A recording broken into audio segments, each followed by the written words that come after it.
សួស្តីពុកម៉ែបងប្អូនអរគ្នាតែថ្ងៃនេះខ្ញុំនឹងចែករំលែកអំពីការឆែក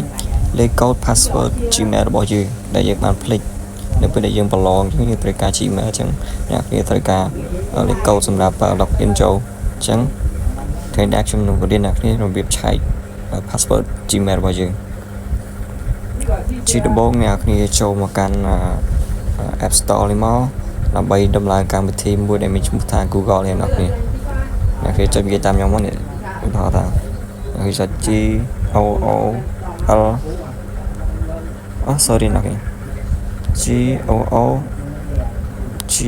L E ហើយអ្នកគ្នាចុចកន្លែងនេះនេះ Google ចុចលើវាហ្នឹងមកហើយបន្តមកទៀតអ្នកគ្នាធ្វើការដំឡើងកម្មវិធី Google ហ្នឹងតែម្ដងទៅតែនេះខ្ញុំបានដំឡើងរួចហើយបើសិនណាអ្នកគ្នាដំឡើងហើយអ្នកគ្នាចុច Open មកបន្ទាប់ពីចុច Open មកអ្នកគ្នាចុចមកកន្លែង profile Gmail របស់យើងតែម្ដងទៅ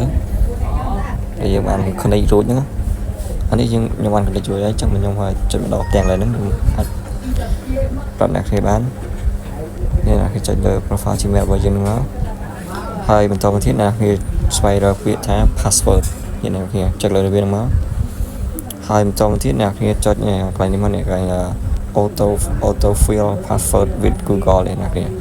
អាហ្នឹងយើងឆែក password Gmail របស់យើងអ្នកចុចមកហើយអ្នកគ្នាចុចកន្លែង open iOS setting នេះអ្នកគ្នា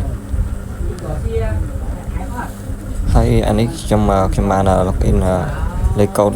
password ពីក្រោមរបស់ខ្ញុំបើសិនអ្នកគ្នាមានអ្នកគ្នាអាចចុចវាចូលទៅវាមកកាន់កន្លែងហ្នឹងកម្មវិធីហ្នឹងហើយកម្មវិធី setting password ហ្នឹង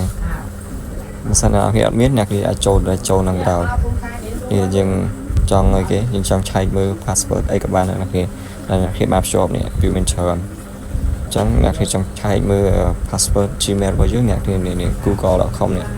អ្នកគ្នាចុចលើហ្នឹងមកហើយបន្តទៀតអ្នកគ្នាចុចលើកន្លែងនេះមកនឹងវានឹងចេញ password របស់យើងហើយអញ្ចឹងមានតែប៉ុណ្្នឹងអ្នកគ្នាសិនណាគេពេញចិត្តវីដេអូរបស់ខ្ញុំអ្នកគ្នាជួយចុច like ហើយនិង subscribe នឹងផងដើម្បីទទួលបានចំណេះដឹងថ្មីៗពីខ្ញុំបាទសូមអរគុណអ្នកគ្នា